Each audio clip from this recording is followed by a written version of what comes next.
Guys, তালহা ভাই লাইভে আসা মাত্রই পোলাপাইন এমন এমন কমেন্ট করে, তোমরা এই ভিডিওটা দেখলে বুঝতে পারবা। আর গাইস, আমার তো ভয় করে, যেমন তালহা ভাই গেমটা ছেড়ে দিছিল, কোন দিন জানি লাইভ স্ট্রিমটাও ছেড়ে দেয়। তো গাইস, দেরি না করে চলো ভিডিওটা প্লে করি। আর যারা ফলো সাবস্ক্রাইব করে নাই, ফলো সাবস্ক্রাইব করে দাও। তালহা ভাই, আপনি কি বেঁচে আছেন? কেবল মাত্র লাইভ স্ট্রিমে আইসি ভাই, একটু আসতে দে ভাই। আমার বয়স 12 বছর, আমি বিয়ে করে ফেলেছি, আপনি কি করলেন?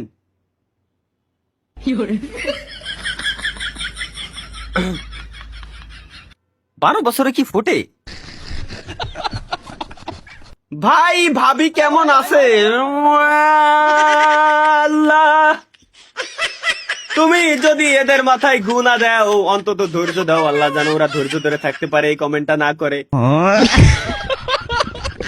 ভাই ঘুমাইলে চোখে কম দেখি, তাইলে আপনার জন্য একটাই ওষুধ না পাই এক্সট্রা। বোধহয় কি করবো এদের আমি।